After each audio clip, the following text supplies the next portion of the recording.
अस्सलामुअलैकुम दोस्तों, मैं हूं खलील और आप देख रहे हैं मेरा चैनल के एस व्लॉग्स। तो अभी हम पहुंचे आतिशगाह बाकू अज़रबैजान में। तो शाम का टाइम हो गया है, मेरे ख्याल थोड़ी थोड़ी धुंध भी हो रही है। तो चलिए चलते थोड़ा सा ओवरव्यू लेते हैं आतिशगाह का। ये आतिशगाह की गैलरी है, शॉपिंग गैलरी। और इसी के साथ जो है ये रही आतिशगाह। अब सूरज ढलने वाला है तो हम थोड़े लेट पहुँचे, लेकिन चलते हैं अंदर आतिशगाह देखते हैं। ये असगर भाई, ये गाड़ियाँ खड़ी हैं, लोगों की पार्किंग। तो ये सारा सीन है, चलते हैं अंदर। ये है पहली पॉइंट, टिकट हमारी जगह। Thank you, thank you, thank you. अब हम जा रहे हैं अंदर। और ये हाँ, पानी पे भरे। ये है आतिशगाह और ये है वो आग जो खुद ब खुद जल रही है। इसको कोई जलाने वाला नहीं है, ना ही इसी को कहीं से फ्यूल मिल रहा है। और ये हज़ारों सालों से जल रही है। ये उन्होंने इसके ऊपर कोई पत्थर शस्त्र रख दिए हैं। ये सारी जगह इसके अंदर ये गार की तरह भी बना हुआ है। ये सारे टूरिस्ट हैं, ये आए हुए हैं और ये आग जल रही है। ये इसका मीनार है, इसे कहते हैं आतिशगाह। लेकिन ये एक छोटा सा हिस्सा है आतिशगाह। जो यानर दाग है वो इससे भी बड़ी पॉइंट है। ये ज़बान जो है वो कुछ हिंदी की तरह लग रही है, जिस तरह हिंदी में कुछ लिखा हुआ।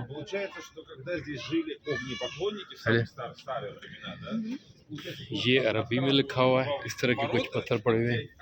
और उसके बाद जैसे ही हम अंदर जाएंगे तो ये जो आतिशगाह का डेमो बना हुआ है, ये लोग खड़े हैं, ये देखें। और ये आतिशगाह का डेमो, ये लोग पूजा कर रहे हैं आग की। अच्छा। यहाँ पे आग की पूजा की जाती थी। लोग समझते थे कि ये आग ही है जो पूरी दुनिया चला रही है। और एक टेंपल की तरह इसको जो रखा गया था। लोग आते थे, इस आग की पूजा करते थे। पर आपको कुछ समझ में आ रहा है? समझ में ये वजह आग की पूजा करते थे। आग की पूजा करते थे। आग उन्होंने कभी देखी नहीं, जब शुरू हो गई ना आग पर उन्होंने कहा खुदा यही है, खुदा यही है। हाँ, ये तो है ना, ये तो है, ये तो है, हाँ, ये तो है, ये तो है, बिल्कुल बिल्कुल। गलियां हैं और रूम बने हुए, हर रूम में अलग तरीके की पूजा है। लोग बैठते थे, बैठक थी। लोग आते थे अपनी मन्नतें मांगने के लिए, फिर मन्नतें मांग के यहाँ पे पूजा किया करते थे। घोड़ा और खच्चर इंसान के साथ बिल्कुल इस तरह लग रहा है जिस तरह ये ओरिजिनल हो। अब हमें पता चल गया है कि ये जो आतिशगाह है वो हिंदू टेंपल था। और ये मूर्ति भी आप देखें, इसका साया बनाया गया है दीवार पे। तो जितने भी इसके नमूने और सैंपल लगे हुए यहाँ पे, तो उससे क्लियरली आ गया कि ये एक हिंदू टेंपल था। यहाँ पे आप क्लियर देख रहे हैं कि हिंदू रिलीजन से रिलेटेड ये था। अजीब किस्म की ज़बान लिखी हुई है। चलते हैं अंदर। ये इनकी बैठक बनी हुई है। यहाँ पर ये लोग बैठते थे, बिल्कुल गार की तरह है ये सारी इनकी बैठक बनी हुई है।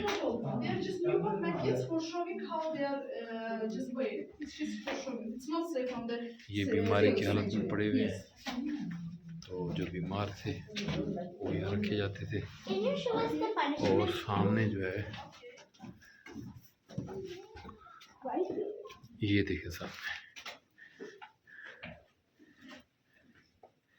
अजीब अजीब किस्म की मूर्ति बनाई हुई है उन्होंने।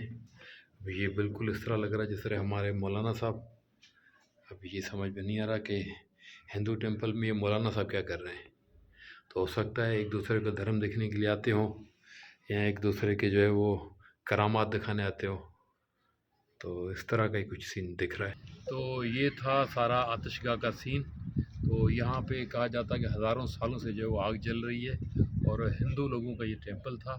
तो जितनी भी ज़बानें यहाँ पे लिखी हैं, कोई हिंदी में भी लिखी है, कोई फ़ारसी या संस्कृत टाइप की जो ज़बान है वो लिखी है, लेकिन बहुत ही पुराना है। ये भी अच्छी खासी पॉइंट है। तो ये भी घूमने से जो होता है लगता है कि आप आएँ, इसको घूमें, इसको विज़िट करें। 9 मन्नत की इसकी टिकट है, तो एक दफ़ा अगर उसको विज़िट कीजिएगा। चलते हैं यानरदाग, फिर मिलते हैं अगले ब्लॉग में। थैंक यू, अल्लाह हाफ़िज़।